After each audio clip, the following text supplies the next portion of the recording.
Hello, hello, Free Thinking Ministries people out there. Hey, thanks for joining us. Those of you who are coming on, we are live.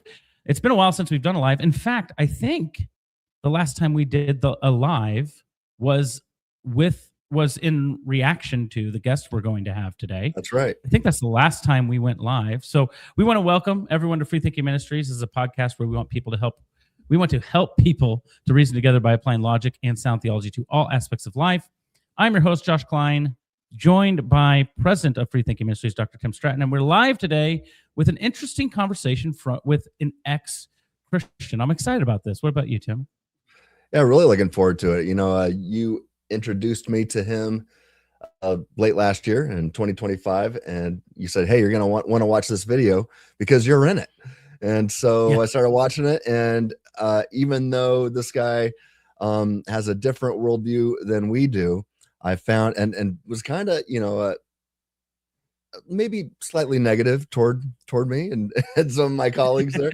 I actually really enjoyed watching his video. He's a really good communicator, and so we responded, and then he jumped on live, and he was commenting, and we're like, "Hey, you know what? Let's see if he wants to have a conversation. Seems like a cool guy." So here we are.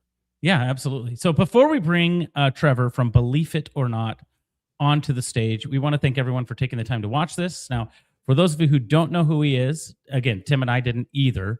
We reacted to a video he did on his YouTube channel, Believe It or Not, which has around 206,000 subscribers. So check that out. He is very good at producing videos. Well, at least the ones that we've watched. Again, we aren't regular consumers of his content, but I'm sure there are plenty that are. But he spoke in this one video about the apologist grift, or the con artists of the apologist. And so we reacted to it. That video included some clips of you, Tim, like you said. So in that live reaction, we connected with Trevor, and then in back channels, we get the live stream today. So that's the backstory. And before we get into it, if you've gotten this far without liking this video, make sure you like the video. And if you're not subscribed to the channel, subscribe to the channel. If you are an atheist out there who wants to be part of the dialogue and a healthy dialogue, hopefully subscribe to our channel as well. We would love to have any and all takers and to have these conversations, and would love to have more of these conversations. So hit that notification bell so you don't miss an episode or a live. And if you'd rather listen on Apple or Spotify, we are there as well. Every Tuesday morning, those release, and you can just give us a rating on the app, and that will help us out. So please do that. And one of the problems we have here is we just lost Tim. I don't know where Tim went, but we will do that. So I'm going to bring Trevor on. It might just be me and you, Trevor. I don't know where Tim went. Co-host. Yeah. Yes. It's just kidding. Tim's gone and Trevor's taking over his spot. Yeah, I'm the new president. Sorry. Yeah. Sorry to all of you who thought a Christian was going to be the president of this organization. It is now Trevor. So hopefully Tim will get back in the studio here shortly. Trevor, thank you for joining us. You never know what you're going to get when you reach out and have these conversations. So thanks for being here. Appreciate it. Yeah, thanks for having me on. Appreciate it. Yeah. So while we were conversing, you and I, we don't know each other very well or at all. I mean, this is the first time I've met you, quote unquote, face to face. You're up in Toronto in Canada, as far as I understand. Yeah, that's right. And in your YouTube, you call yourself an ex-Christian. Is that right? Yeah, that's right. Yeah. Okay. So I'm not glossing you inappropriately. That's what you call yourself. You call yourself an ex-Christian. Sometimes I've used the words that someone else used to call themselves, and they go, "Why are you calling them that? That's a pejorative." And I go, "No, they call themselves that." What? So for those that are watching, if you would, just share a little bit of your story. You were a Christian. What happened? And what brought you to bring YouTube content to the fore? Yeah. So what happened? So I was a youth pastor. I went to Bible college to study to be a youth pastor. And then after college, I started having doubts, and I started looking into those doubts. And then I held on as long as I could, really trying to make myself believe. But eventually I realized I didn't believe. Yeah, and that was hard. That's not an easy thing to deal with. The fact that this thing I used to hold to be true. I don't believe it to be true anymore. So you're kind of starting from scratch. And that's not always fun. So, and that's kind of where the channel came out of too, just trying to be like a community and a voice for people who had that similar experience.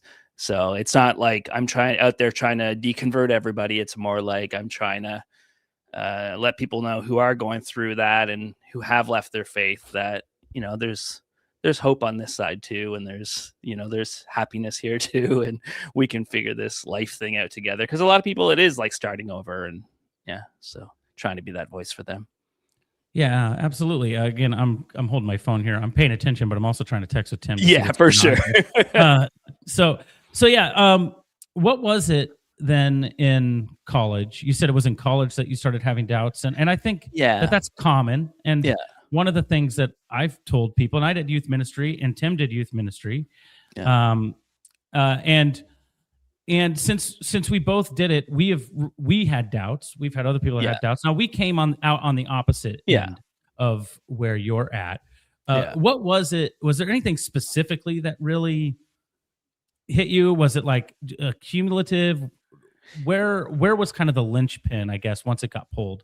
It was death by 1,000 cuts for sure. Like it was just little things over. It wasn't as much, the doubting wasn't as much in college as it was after, but there were some seeds probably. Like there was one point where it was a multi-denominational school. So, people from different backgrounds, people from different denominations and stuff. So there was different views and different ways of thinking about things. So we had this test in one of our classes to figure out where we stood theologically. And one of the questions that stood out to me was, do you believe that Jonah actually lived in the whale? So just a simple little question. Yeah. And at that point, the answer was yes, of course, I believe that. But just that little thing in my head of why do I believe that? Because the Bible says. So that was like something that I would think about once in a while. And it was just little things like that where it's like, why do I believe what I believe? Like, why do I believe that there was a worldwide flood? Or why do I believe that evolution isn't true? And it was like all these different things of like, just the why and the how. And eventually I realized that like, if God is the God of truth, God, all truth is God's truth, then really diving into these questions won't make me lose faith. It'll only make me grow my faith. But then that didn't happen. Like for me, I know a lot of people come out the other way, and that's what I was hoping. I was hoping that I would come out the other side with a stronger faith and I would be a much better youth pastor at the end, but that's not what happened with me. I couldn't reconcile my faith with the world as I saw it. All right. So it was more of like the veracity of the stories of scripture, how we take those things literally, that sort of stuff. Was it also like the problem of evil? Problem of evil was huge for me. Yeah. Problem of evil was one of the biggest ones. I was actually just telling the story on another live stream the other day, but so my sister was an atheist before I was. And I remember once when I was still very much a believer, I was working on something and I came across a video about the problem of evil from an atheist perspective. And she was at my place and she walked by my room as I'm studying and she hears me listening to that. She's like, "Oh, be careful. That's what got me. You better turn that off."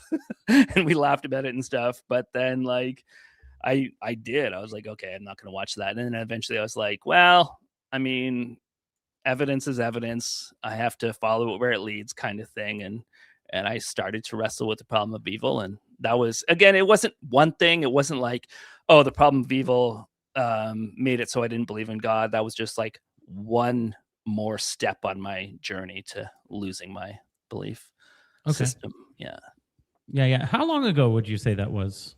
Would you?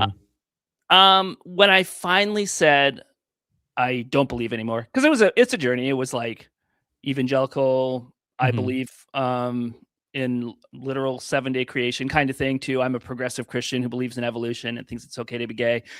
To eventually I just don't believe at Can you all. guys So hear it me? was a long journey. It wasn't like overnight kind of thing. Just a second. But I think it was 2012 when Okay. I Can't hear finally you said, guys. All right. Well, Tim is trying to get back on. Yeah. This is the joys of live streams. Oh, Tim, yeah. you can't hear us. You should probably connect your earbuds or something. To that, I think his computer went kaput or something like that. So anyway, let me remove him from stage again here.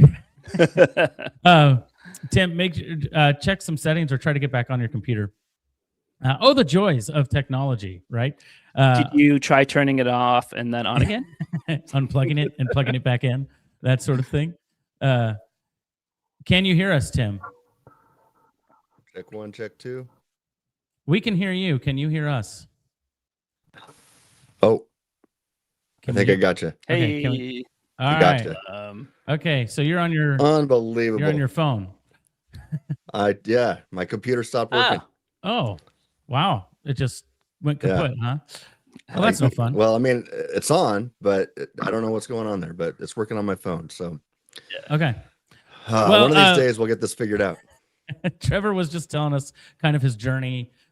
He was a youth pastor like you, like me. So 3 former youth pastors here, joined by questions and doubt. Yeah, exactly. And I wasn't good at it though. I will say that. Like the working with teens part, I was not good at that.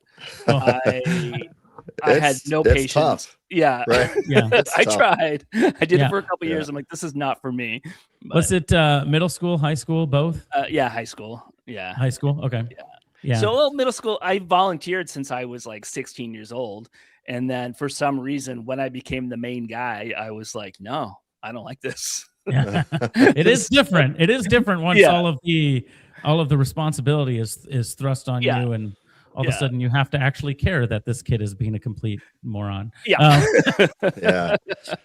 Yeah. I think it's the toughest job in the church. Yeah. Oh, I agree. And then you find you're like getting little notes from different members of the church, like make sure the kids do this, or like it's just you're the scapegoat for everything. Yeah. Yes, I always joked that the volunteers that students were always the voluntolds.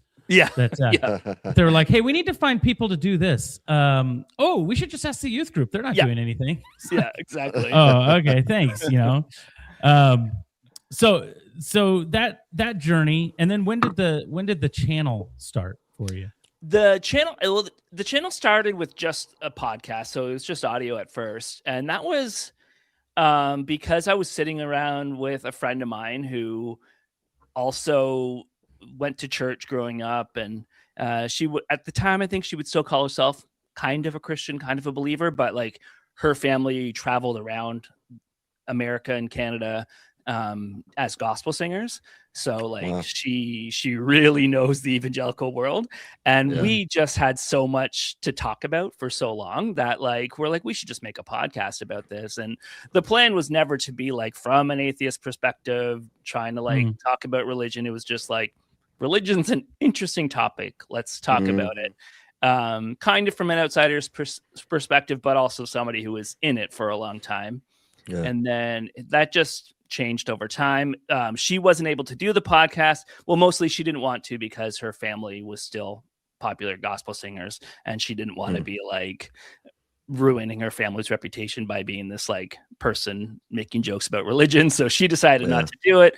I roped my friend into it, and it just became something different. But and then it was during COVID, I just had a lot of conversations with people who had religious trauma and were like trying to figure out where they are in life as this non-believer. And I was just having so many of those conversations that I decided to make a video about it, especially since during COVID, you can't really work with anybody else. So I was trying to figure out something to just do that I can do by myself. So that's where that came about. So.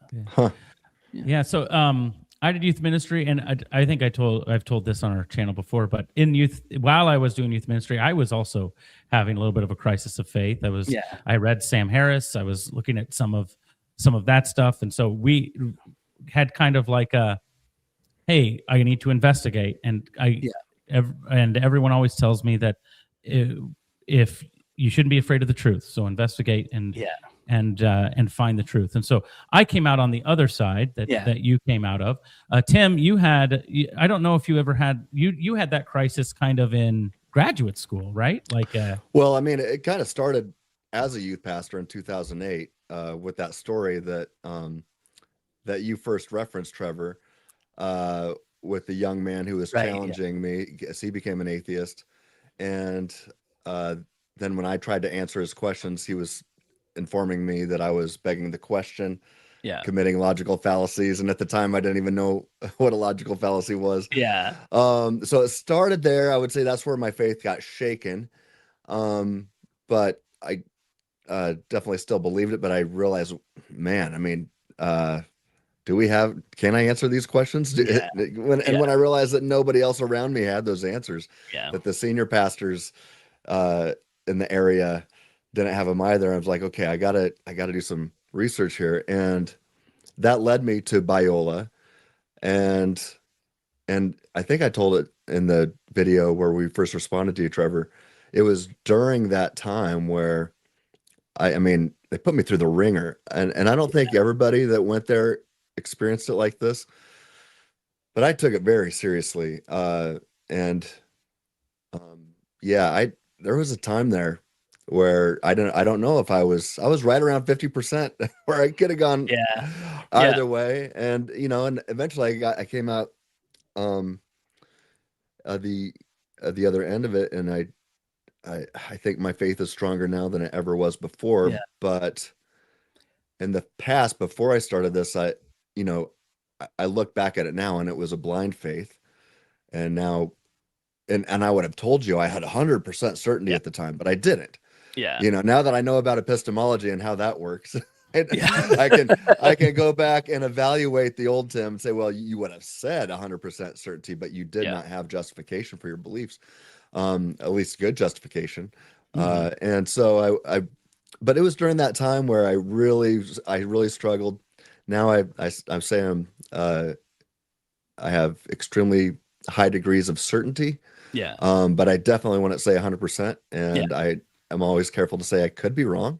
And I don't think I am, but I'm always looking for defeaters. And so for me, I mean, I try to find what I think are the best objections against my view, and then I spend time writing on those. And so I have even in the academic literature now written on all the different problems of evil and suffering, and even divine hiddenness from John Schellenberg, which was a really tough one to work through.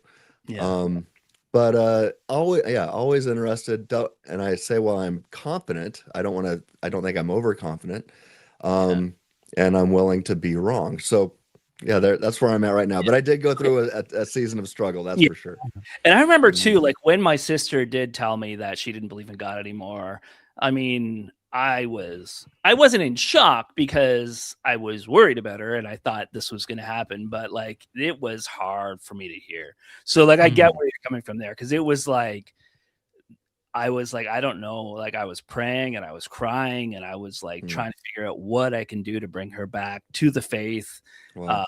And then when I did lose my faith, she was one of the first people I told, and it had nothing. She wasn't trying to convince me. She was very gracious with me and everything like that. But she was the first person I told. And I was like, and I'm so sorry for how many people are going to blame you for this. Even though it definitely wasn't. Yeah, it was just, we had our own paths and we ended up in the same place. But like, no, when she told me, it was heartbreaking. And it was like, I wanted her to, be part of the fold and not, not go to hell. So, well, that's a big issue when you love somebody. I know you love your sister. And you really believe that some version of hell is true, even if it's not as bad as some of the ones out there. You don't want anybody. You even if it's just merely a separation from the great divorce from God. You wouldn't want that for especially so I totally get it. But if you're at the place where you don't think it's true, it's not like you can just flip the switch and say, well, now I believe. That's the thing. And it was like, it was so long of trying to convince myself that it was true. and like trying to get past all those doubts and stuff like that. And then eventually it's like, how do you convince yourself to believe something that you just deep down don't believe? Yeah. So Yeah. So as So- people are watching this, Oh. sorry, as I say, as people are watching this, maybe they're hopping on for the first time. They've been a fan of your channel, or they've been a fan of Free Thinking Ministries, and they're like, "Ooh, an ex-Christian is on here. I bet this is going to be a hot and contentious topic and debate." yeah. And they've been disappointed for the first 20 minutes because it's just been amicable. So first of all, I'm sorry that your expectations haven't been met if you're hopping on and seeing that. But second of all, when Trevor and I were having this pretty quick conversation, I was sure to make sure he knew we weren't looking for a debate. We were looking for a conversation. So, and it would be foolish for us to bring you on and be like, now we're going to convince you in front of an audience. Yeah. Obviously, we are convinced of our position. Yeah. You're convinced of your position. Yeah. As Christians, it would behoove us to pray for you because we are Christians, and Yeah. we would like you to find that belief again. Just Yeah. using So my of phone. course we would do that. Yeah. But we're not looking to come on here and debate and change your mind. Yeah. But having some conversations about, okay, so we've brought up some ideas of like the divine hiddenness or the problem of evil. Those are things we discuss on this channel. So that's one thing that we could discuss. Yeah. But one of the things we wanted to discuss, and the thing that connected us anyway, which just having a conversation with you in the last 10 minutes, I'm like, man, I could just hang out with Trevor and like just have we don't have Yeah. to be enemies. Yeah, exactly. No, yeah, exactly. I mean, like I said before, most of my family's Christian. Me and my sister are the outliers and a couple of others, but like most of my family's still very Christian, still very like. What tradition did you grow up in? It's called, okay, so the denomination I went to, it was called the Standard Church. I don't know if you know the Holiness Movement, upstate New York Holiness Movement, Second Great Awakening kind of thing. They sprung out of that because then they moved into like those revivals moved into Ontario and Quebec, and they started some churches. So the church that I grew up in started in that movement in upstate New York and southeastern Ontario. Eventually, it just became your regular old evangelical church with some pretty much the same as all the other churches. And now the church itself is a non-denominational independent, because like the denomination went down, doesn't exist anymore. They could have joined in another denomination. I think they did for like a couple of weeks and then just decided to be a non-denominational church. So, and so your family's still a part of that same church? Yeah. Okay. So like my parents have passed away, but my brother still goes there. He's still on the worship team, all that stuff. My cousins all go there, and and then my stepmom goes to a different church, but she's still very involved. Okay. So, yeah. Hi, Trevor's brother. If you're watching this, would love to meet you. He might be at at some work point. now, but he probably will watch later. He is a fan of you guys. So Oh, really? yeah. What's his name? Sean. Sean. Okay. Well, good to have you watching, Sean. So, Trevor, what was it? Can you tell us a little bit about your journey? I mean, when your sister stopped believing, you said that it was really hard for you, and then eventually you found yourself there. Yeah. And like I said, it's not just you can't just decide one day to be an atheist, and you can't just decide. I could not. It'd be impossible for me, even if you said, "Hey, I'll give you $1 billion to be an atheist right now." Yeah. I could say I'm an atheist, but I wouldn't believe it. Yeah. And so, so there's these journeys that we're on. Can you tell us a little bit about the journey where you're starting to think maybe this isn't true? What was it for you? Yeah. We did talk about this a bit when you were. When you were. We. Text. Oh, sorry. No.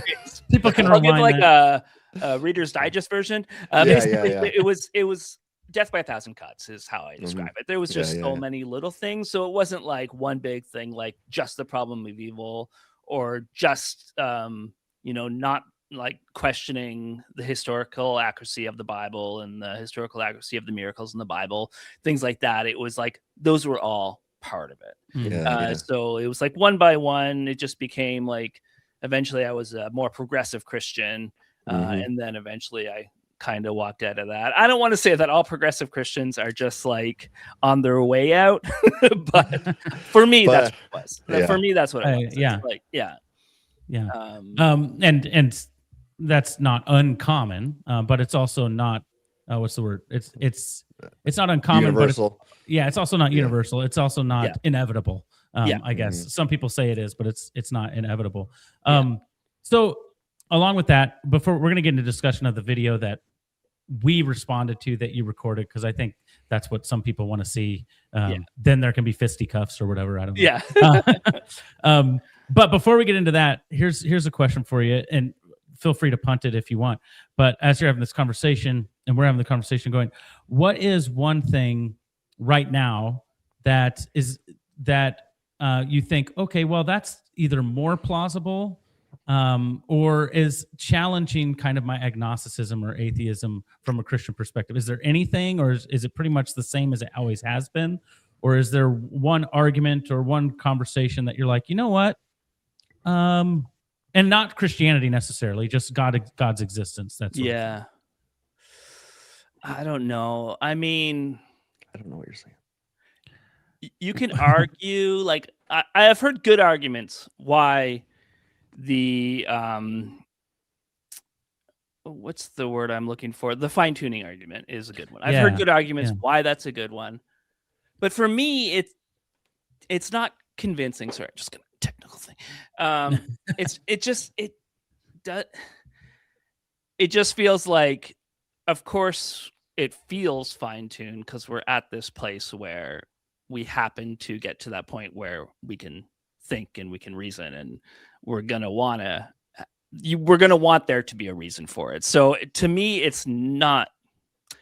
It's not as convincing as it used to be for me.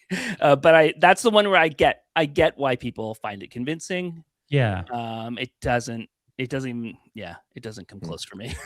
It doesn't move the needle for you, but you know why it would for some people. Yeah, exactly. I understand why it would work for people, but it doesn't convince me. And like, I'm not, I made that video about apologetics. I've done other videos about apologetics. I don't consider myself a counter apologetic person. Like, I'm not out here saying, here's a step-by-step reason why this apologetic doesn't work. What I'm saying is, this is why this apologetic doesn't move the needle for me. This is why this apologetic doesn't convince me. So that's kind of always been my approach, where it's like, because I feel like your job is to convince me. If it doesn't work, it doesn't work. Like, here's why it doesn't work. Sorry. Okay. Canadian So let's. sorry. Sorry. Yeah. We'll get on a boat, eh? That's right. I want some poutine, is what I want. Yeah. That's so good. Yeah.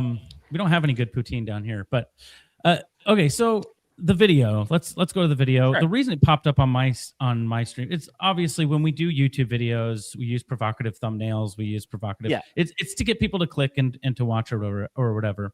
Yeah. So in our reaction of the video, one of the things. Well, let me ask this: did you watch our whole reaction, or were you just on for spurts? Do you remember? I just came in at the end. Okay. So I had a meeting, and then I popped in after the meeting was over. So I just caught basically the end of it. Okay. So when you were talking about, I think it was Jay Warner Wallace's Mind Brain, kind of. Around there is when I hopped in. Okay. Okay. Yeah. So one of the things we took issue with in the video was this idea that apologists employ the same tactic as people who do con artists and movies and grifters and stuff like that. And one of the things that we said was, well, that might be true for some. Again, there are definitely bad actors out there that are trying to make a buck on the name of God. If you saw Tim and I's paychecks, you would know that we're not making very much money on doing this. So what we believe is we truly and actually believe it. And that's why we do what we do. And so and again, we weren't necessarily taking it personally. So we weren't offended, but it was like, hey, this is why. I was actually honored that you would even respond to me a little bit. I thought that was cool. So I was like, I disagree with you here. But I didn't. It wasn't personal for me. So well, and I always feel like because I try. This video is different. Like that Griff video is different than most videos I do. Again, but like most of the time, I try to attack ideas. I try to like talk about the ideas. This time, I had a framework. I liked how the framework worked. So, but that meant attacking the person doing it. So, kind of feel bad, but also I think, yeah, personally, it's not that I think that there are that all apologetics are these evil mustache twirling people, but I see parallels. I see parallels between the way a con works and the way apologetics works. That doesn't mean that the intention was necessarily there. More that I see that like it feels eerily familiar to me. If that makes sense. Yeah, and I think one of the things you said in that video was and yeah, if you've got questions, go ahead and put them in the chat, and we'll get to them as we can. I see we've got a few people talking about their love for Trevor in the chat, which is thank you. Kind of awkward. I'm just kidding. But so when you're talking about that, I think in the video you said something like, the mark is not the person who's not believing, but it's the person who is believing. And the funny thing is I don't even know that Tim and I would disagree with the idea of what a mark. Like I would disagree with that.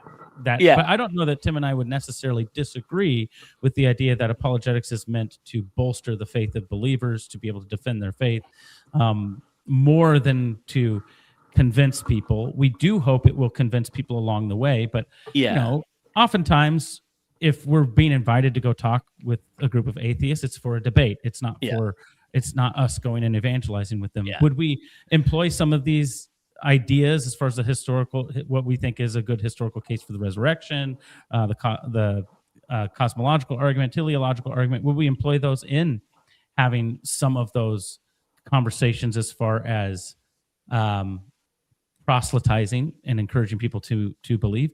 Absolutely. But apologists, like our mission statement is equipping people to reason together by applying logic and sound theology to all aspects of life. Well, that implies that we're speaking mostly to Christians. So anyway, Tim, do you have anything to add? Do you have anything to add to that? Well, to what specifically? Like, well, looking. I'm still trying to get my computer to work here. So yeah, I was distracted. Well, so help me out there. So the idea that apologetics is I mean, in the video, he's like the mark isn't the unbeliever, it's the believer. It's to help you. I don't know that we would disagree. I mean, I disagree with the term mark. It seems to be pejorative in a sense. I get that you're making the connection to con artists there. But the goal is, in a lot of ways, to encourage believers to think deeply about their faith and to ask questions and to actually have a reasonable faith. Even William Lane Craig, he did a lot of debates with professors, but his stuff is more geared toward a reasonable faith, not necessarily towards convinced atheists that they're wrong. Does that make sense? Yeah, I saw Joshua Rasmussen not long ago, because even in the Christian community, in the Christian philosophical community, a lot of times apologetics gets a bad rap because people say, oh, well, you're just an apologist. Well, what do you mean by that? Does that mean somebody who's is just out there to defend the faith no matter what, even if you come to realize it's not true, or are you doing apologetics with philosophy first, with reason first, and willing to be wrong, willing to have your mind change in the process? And so I can only speak for me when I went into this. So I'm just gonna be as honest as possible. Yeah, I wanted Christianity to be true. Yeah. Okay, so there's a bias, and right, and I have to realize that. Now, when I'm analyzing myself, am I willing to eventually be persuaded to affirm something that I didn't previously believe? The answer is yes. I talked about it in our response video to you. I said I used to be a young earth creationist. So in the process of all of this, not only am I anti young earth creation now. Yeah. I don't think there's evidence for it, I should say. Yeah. I'm also open to the idea of theistic evolution in a certain sense. And I used to be a hardcore Calvinist and an exhaustive determinist. And now Yeah. if I'm known for anything, it's arguing even against fellow Christians. I Yeah. argue with Christians way more than I do with atheists these Yeah. days. Because I think there's so many bad views taught in the church, unreasonable views taught within the church. And I think that actually pushes a lot of people away and pushes people toward atheism. So, for me, I didn't go into it with, defending Christianity at all costs. I went into it really with the investigation, like, do I have good reason to believe what I grew up believing? Yeah. And am I willing to change? Now I changed a bunch of my beliefs under the umbrella of Christianity. But through that study, became very convinced that that God exists and probably raised Jesus from the dead. So that's my mere Christianity there. So, like, to respond a bit, like, I don't think my main point was that it's to convince Christians to keep believing. I mentioned that. And I have some issues with that because it's like, but that's a personal choice. Somebody wants to keep believing, that's fine.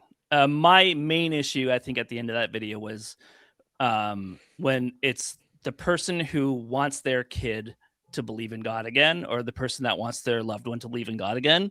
So they buy all these books that I don't think actually convince people, that I don't think are convincing people who have already looked into it themselves. It's convincing those people to spend all this money on these books and these resources because they're convinced that it's going to convince somebody else, when I don't think that's the case. I think the marketing is, we're going to sell this to this old lady who's upset that her grandson isn't a Christian anymore, even though it's probably not going to convince her grandson. But either way, they get that money. That was my big issue with it. Not necessarily that you're like, not believing it yourself, or you're just trying to do this to win a quick buck or whatever. But it's like, it's just that's the part that I find icky. So I published a couple books now, and I've got a couple more coming, and I can promise you that that's not how I've ever marketed a book. Okay. That doesn't mean that others don't. Yeah. I don't make. Well, and also, sorry to interrupt him. And also, it doesn't mean, just because we don't market that book doesn't mean other people like the grandma don't use the book that way. I've definitely seen that. I've gotten texts and emails from people. It's like, oh, my child's stepping away from the faith. What can I do? And they're like, what books can I give them to convince them? Right. And usually my response is, well, I can give you resources to look into, to investigate, but none of this is going to convince them one way or the other. But if you want to have an intelligent conversation, here's some things to consider. And then just you got to let go of the control. You got to let go of trying to control the situation. So that tends to be how I respond when people ask me about that. But I do see your point that there are people who, even if the resources aren't intended to be used that way, definitely use them. Like, I'm going to buy Lee Strobel's The Case for Christ and give it to my son that's at college and is questioning his faith, and say, you have to read this. It will convince you beyond doubt that Christianity is true. So I do get that. Sorry, Tim, I interrupted. I interrupted as well. Everybody's just interrupting. At least it's nice interrupting. Well, one of the issues that I had, one of the examples I brought up rather, was The Case for Christmas, Lee Strobel book that my church handed out to every single person who came to the Christmas Eve service. I remember that. And how they sell packages for that specific thing. And it's like, I mean, I get it. There's some kids who go away to college and they're busy with school, and maybe you want them to have a quick devotional and quick reminder of what their faith is. That's fine. But just that idea that it's going to convince all these people coming into your church because, they want a candlelighting service or whatever, that, But also you're going into a church. I also understand that, you're going to preach the gospel because it's a church. So it is And Yeah. yeah, and man, so I have a big problem with many churches. And again, I'll say it what I'll reiterate what I just said Yeah. a moment ago, is I spend most of my time pushing back against Christians, pushing back against pastors and churches Yeah. and things like that. I think the best case for atheism is uh, some pastors. um, Yeah. and so but I look at myself and I think I was one of those, because I was, I see somebody here in the comment says it genuinely hurts my brain to try and put myself back into the ignorant mindset of my Christian upbringing. And so I would just say, well, that might be true for your Christian upbringing. And as far as I was concerned as a youth pastor, I was a part of that problem. Um, but I would just want to say and respectfully push back on this commenter, or against, or to the comment, that the way I raised my son was not, it was anything but an ignorant Christian upbringing for him, because he was a part of everything that I was going through even at the time when I was having my doubts. Yeah. And so I was encouraging him to ask the deepest questions and the toughest question. And, and so we went through this together. And when I saw pastors saying things that weren't coherent or that were, unreasonable, I would point those out to him. Yeah. And say, hey, I want you to think through this. Just because we're both Christians here, me and the pastor both believe that Christianity is true. Yeah. I think his reasons for believing it aren't good. So that was what, Yeah. I agree that there is ignorant Christian upbringing for some people. Josh and I are committed to that not being the case for how we've Yeah. raised our kids, and Josh is still in the middle of it. So Yeah. I got a 14-year-old, a 10-year-old, and an 8-year-old. Oh, okay. And Yeah. and so we've had people say you should never send your kids to public school because this, that, and the other thing. All of my kids go to public school. Yeah.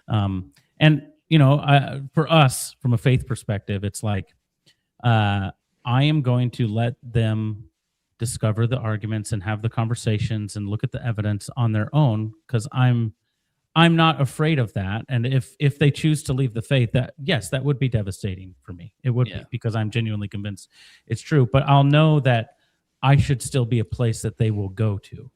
That Mhm. that I won't be the person that held them there against their will. Yeah. And so as a parent, I think that's one of my goals. Yeah. And yeah, go ahead. No, No, go like ahead. I remember I was still a Christian, and I went to visit my parents' church. I went back home to visit their church, and um, the sermon, it was probably an Easter sermon, like some sermon where I was home from college, and the pastor started talking about why you shouldn't not go to church, why you should keep going to church, and if you stopped going to church, why you should go back.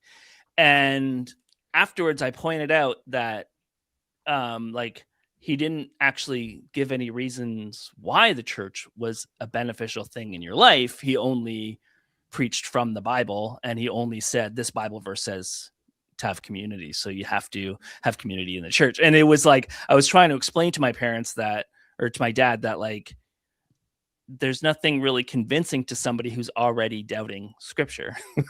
There's nothing. Right. And it wasn't a conversation after that. It was just, he went into defense mode. He was worried about my soul, and it was, Yeah.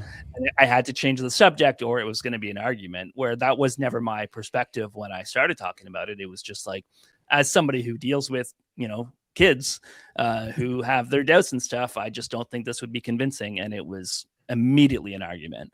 And I think, there's a lot of that, I think, where you can't have a discussion. You're just shut down. So, yeah. Hey, do we want to address this other question? I have starred a few, so we'll get to them. We'll get to them in a little bit. I'll just say, if you want to know our thoughts on Christian nationalism, just highlight this one really quick. Okay. Because we have addressed this quite a bit, and in the early days when nobody was defining terms when it was coming to this, I was actually calling myself a Christian nationalist, but that was with a lot of definition and nuance. As that term migrated and began to mean something else, I said, no, that's not what I am. And then I said, let me carefully explain what I mean by my terms. And so you will see old videos of me arguing for Christian nationalism before Stephen Wolfe started defining it. Yeah. And then he came out and defined it, and I said, no, that's not what I am. And so don't call me that anymore. But if you want to see what we have plenty of that on our YouTube channel and our website, freethinkingministries.com. So which is new. So I made a video, and the one thing you were saying about, like, you know, calling out other churches and stuff, like I said, I can't make myself believe, but when I started making content, there was part of me that wished I was still a Christian, so that certain people would listen to me when I pointed out just things that I think are wrong with the church. Because I still like care about my family in the church. I still care about the people I know who were in the church, and I see them getting hurt. And part of me wishes, like, I could be that voice on the inside calling out and being like, this is you're wrong. honest. This is but I'm an honest person. Lie. Yeah, exactly. You have if integrity. we can have people who still believe calling out abuses and calling out these things, I think that's important. But yeah. So two things to maybe clarify as people are watching this. Tim and I are definitely what you would consider conservative evangelical Christians. So I think, and I think, Trevor, you would have sussed that out from our conversations. It's we're not hiding the ball there. So just to point that out, we're not going to get into the political conversation here today. That wasn't part of the. And you weren't saying that. There was a few comments in the comments section. I'm like, we're not going to touch on that today. Maybe on a different video we could. But this is really this conversation between Trevor and us about faith and not having faith, that sort of thing. All of that to say, interestingly enough, as you bring that up, Trevor, Tim and I have both actually been dismissed from our roles in churches for different reasons. And mine was for highlighting some abuses and things that were happening in the church that say, hey, this is not healthy. There's actually spiritual abuse that's happening here, and that's not good. And so we got to clean up our own house in a lot of ways as far as things go. We totally agree with that. And I did a video. It's not a podcast on ours, but it's on a place called Be Emboldened. It's called Emboldened, which is a place that talks about faith abuse and growing up in cults and stuff like that, where I actually highlighted that entire story. So I won't bore people with that. Trevor, if you're interested, we could even converse via email on that story if you want. I don't want to hijack this conversation, but just to say, I agree that there are parts of it that need to be highlighted. And the problem is we've got this, it's so hyper polarized that if I say something that seems quote unquote liberal to somebody because I have seen these abusive, all of a sudden I'm a liberal. But if I say something that is conservative, all of a sudden I'm a Christian nationalist. And it becomes so polarizing that it's hard to even have conversations on all sides, not just in church. But then on the other end of that too is like, I think there's certain things that only a non-believer can call out, because I think it's like something that I think is dangerous, but is a core tenet of your faith. So there's certain things that I think that you may teach, and you may teach in your churches, that just seems like to you, it's like, yeah, this is fine. This is just part of what I believe, but I think has deep down dangers to people and causes trauma that that you wouldn't be able to call out from your end. So I don't know. And there's probably some disagreement there that on the specifics. Probably there is, and maybe that would be a fun thing to do, just to have those conversations on. Okay, we're going to talk about this specific thing that we would have this disagreement on. You could air what you think, we could air what we think, that sort of thing. I think that's valuable regardless of what sides we're sitting on. But we've been going for about 50 minutes. We had said about an hour. I got a few. Now we've got a ceiling and a there's jeans. I was on a live stream the other day, and my camera just kept flipping around and showing my messy apartment. I was like, no, nobody needs to see this. And I don't know why it was doing that, but Oops. Let's move this. Oh, did we get your computer to I work? think it's working again. There we go. Can you hear me? Yeah. So if you're watching this, just ignore the last 40 minutes. And, but we got some comments here that I want to get to.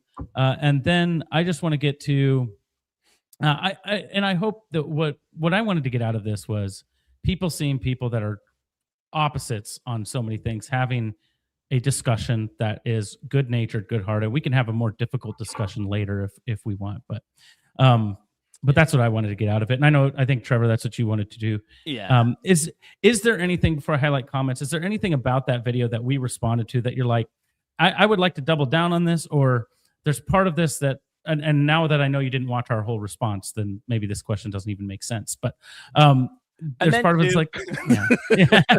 No, that's fine. Life moves quick, man. Yeah, so is there anything that you would say, maybe that either didn't come across as fair as I thought I was, or I was making a polemical point, or is there anything that you're like, actually, you guys haven't addressed this, and I think it would be good to address that? Nothing's coming to mind. I know, like, because with the brain mind issue, the brain mind problem, it's one of those things where not all my own audience agrees with me on that point. Like, that's one of those things where it's like, even people who are mostly in my camp just don't agree with me there.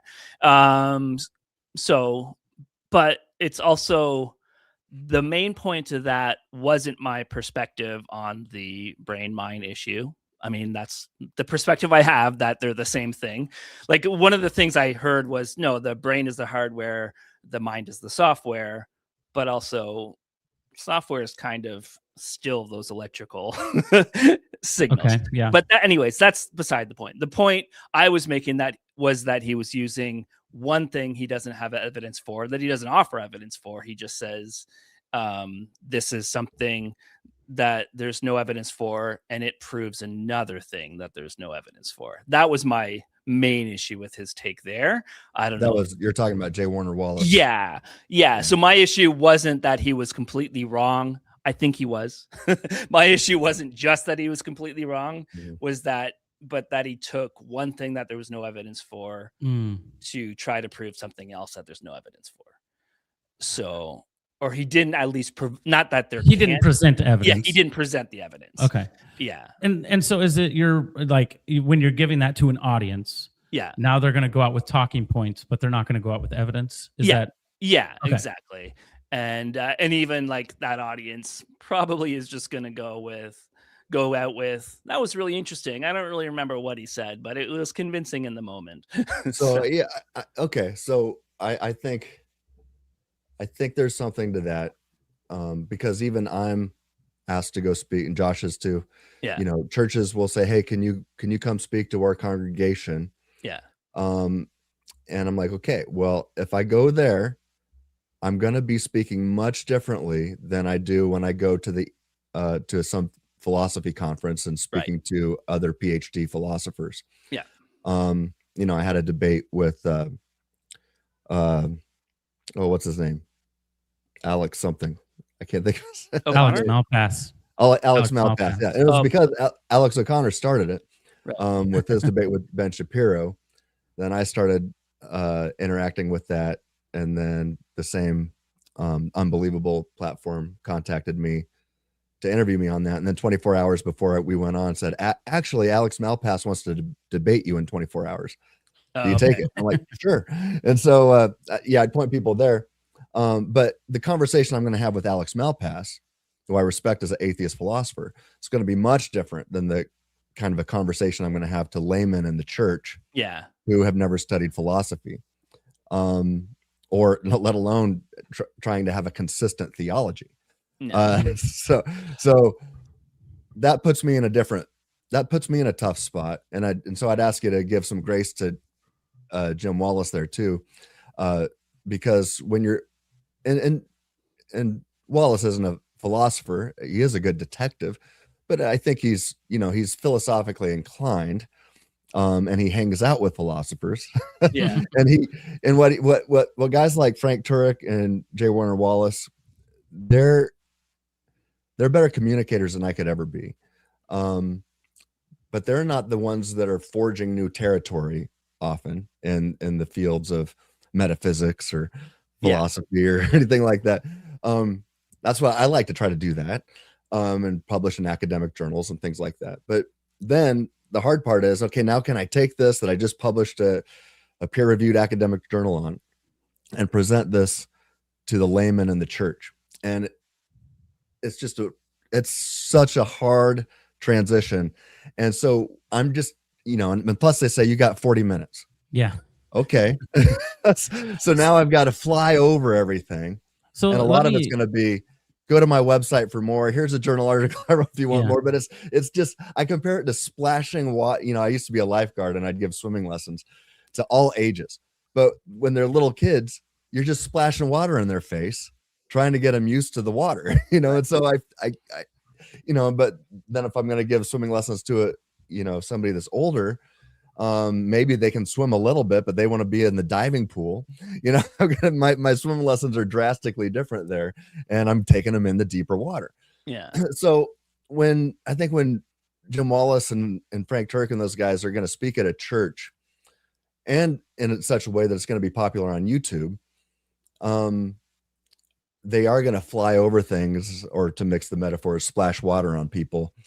And I'll do the same thing, hoping that once they read these intro level books, that honestly, a lot of the philosophers at these, at the evangelical philosophical societies will say, well, yeah, that's not books that anybody's going to be citing here.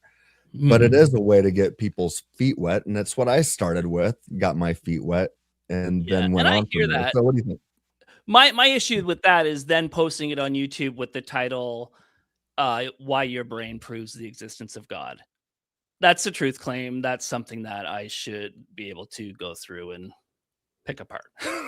So that's why, and that's why it's like, this doesn't prove God. Like, this doesn't convince me in any way that a God exists. So right. So then there's so maybe you're more. Yeah. So it's like the overstating. The clickbait. The overstating. Title. I have definitely. Yeah, that's definitely an issue, and I get it. It's to get people to click on the video, but is that Christian? I don't know.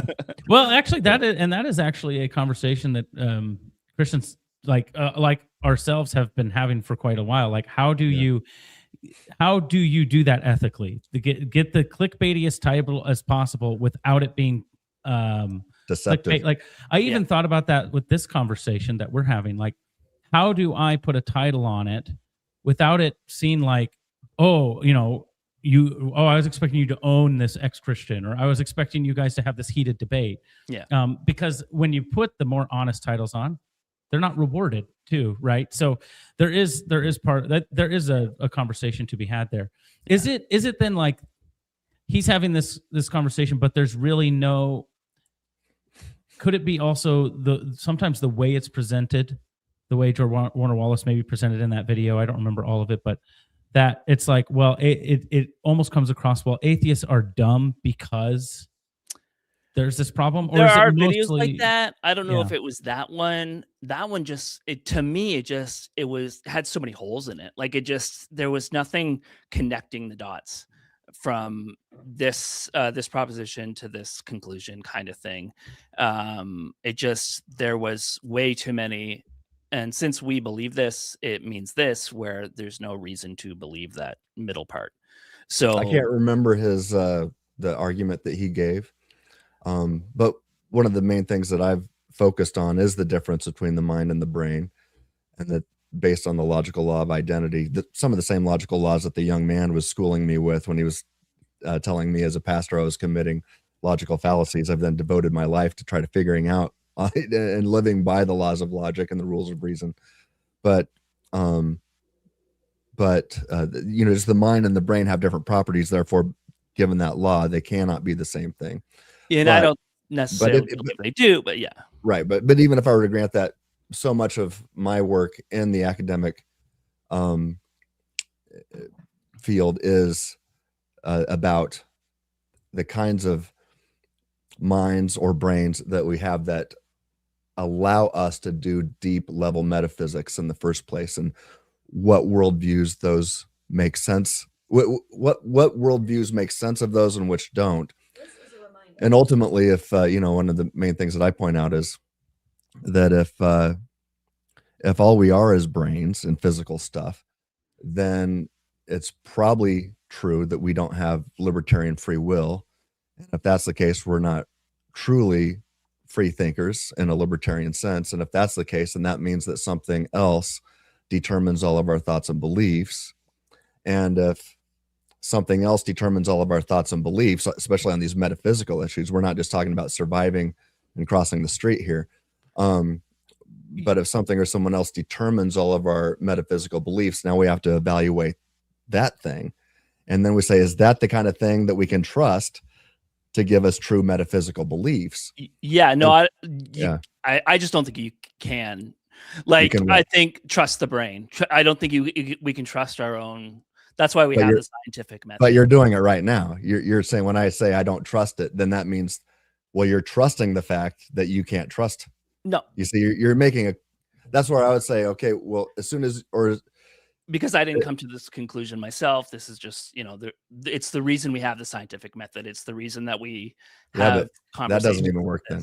So like when we evaluate, well, okay, but we're not talking about scientific method. We're talking about metaphysics.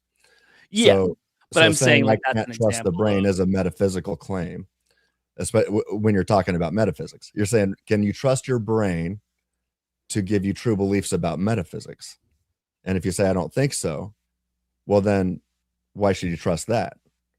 And that's where, do you see what I'm saying? No. Like that just feels like trying to be a gotcha without actually meaning. No, I'm just trying to, so in epistemology, it's called we're talking about defeaters, undercutting defeaters.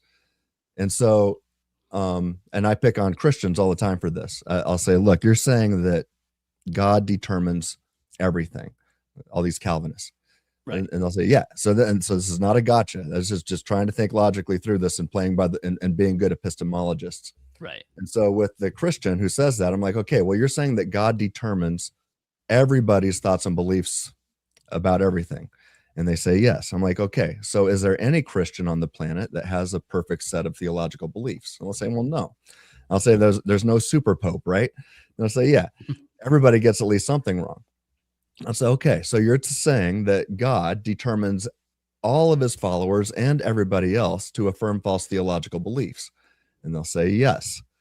And I say, okay, now which one of your theological beliefs are false and which ones are true? Well, now they're not in a position to evaluate any of their theological beliefs, and every theological belief is suspect. And then I say, okay, well, then that makes God a deity of deception.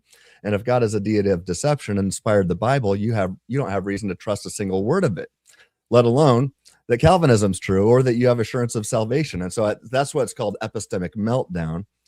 And so, look, I'm not trying to, I'm being neutral here. I'm going to apply the same thing to my Christian brothers and sisters. Right.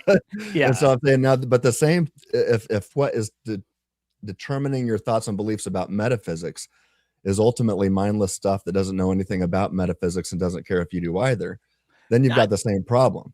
I mean, yeah, you're like, I don't know, like there's stuff like about how, if something falls from the sky, you're going to catch it. You're not thinking, oh, there is something from the sky falling, I will catch it now.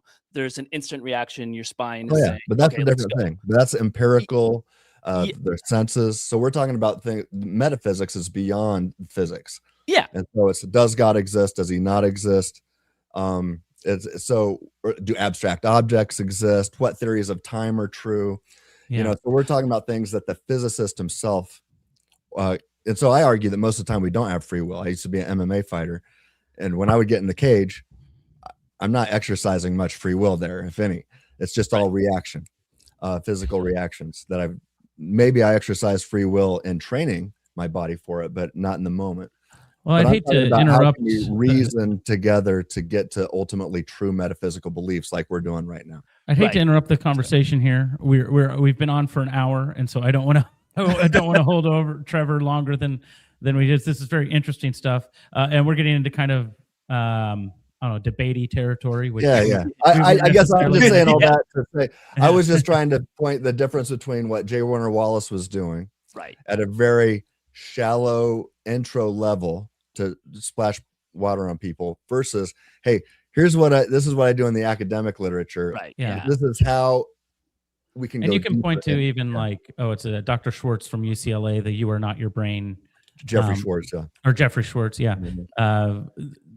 Again, you can read those things, but again, we've been over an hour, so I don't want to hold Trevor here any longer. Yeah. We promised him an hour, and it's been an hour and 5. Yeah. Sorry, Tim. You know me. I You're a stickler but- for the rules. yeah, I get yes, rules. I love rules. So I want to get to these chats real quick, and then I want to say thank you to Trevor and give him any parting comments that he wants to do. So there's not very many questions, but there's a few chats. I think you might know this person, Trevor. I don't know, but they said just here to make sure Trevor knows he's the coolest person on this panel by Well, that's far. probably true. I don't know I about can't that. argue with that. That's Juju Penguins. I probably know them. Hey, If it is who I think it is, yeah. Okay. wait. What is that red thing above your head? Is that one of those things that It's I used to look? Viewmaster. Yeah. So this is actually a sponsor I had. No way. As I knock over the doctor, but it's pictures of my family No Oh, way. awesome. in a Viewmaster. So Oh, it's wow. and some friends and stuff like Huh. that in a Viewmaster, which is pretty cool. I grew up with those things, man. Yeah. That is awesome. Gee, Oh, there you go. it warms my heart.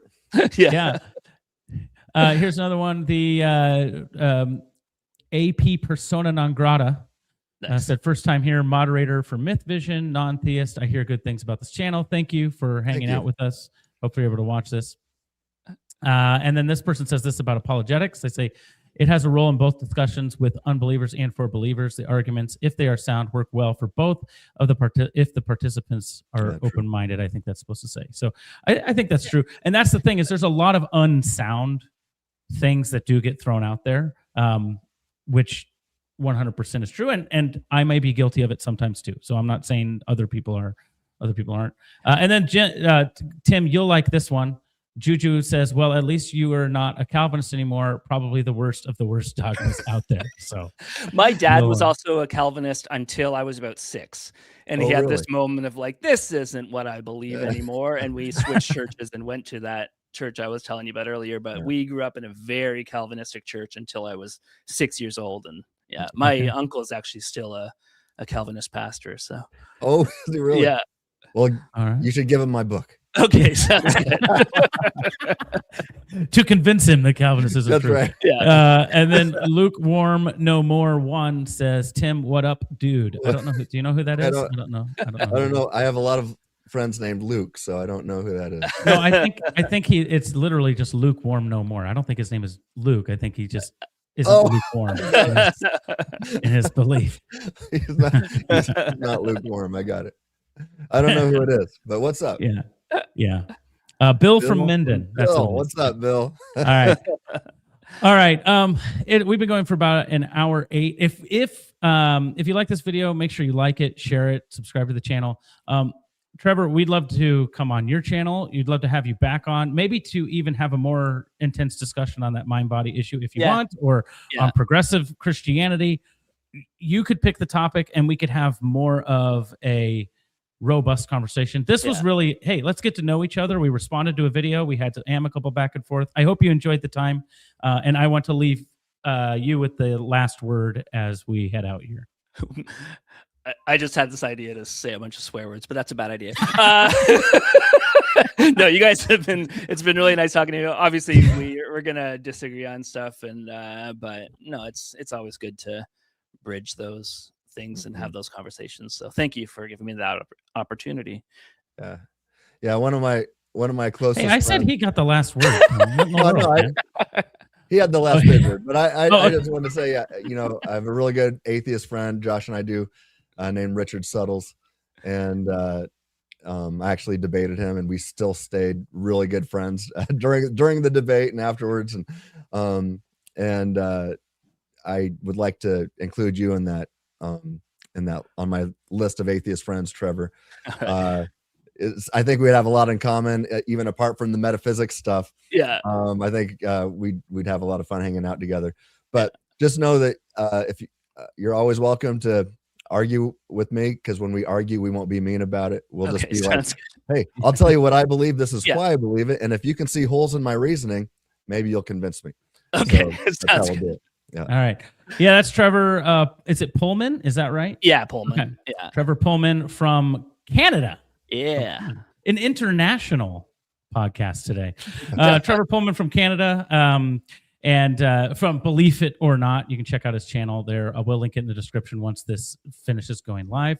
And you have a cat. Hey, cat. What's your cat's He is name? being a brat right now. So No, he's a cat. he wants a treat. Yeah, exactly. All right. Well, thank you, everyone who tuned in. Trevor, really, thank you for this conversation. I really enjoyed it. I hope we get to have another conversation, even if it's not on air. If you're ever in Omaha or in Nebraska, make sure you send me a message. Look up. I'll buy you lunch. All right, we can have a sounds good. conversation, something like that. Yeah. All right. Thank you, everyone who watched. And as we always say here at Free Thinking Ministries, stay reasonable. Stay reasonable.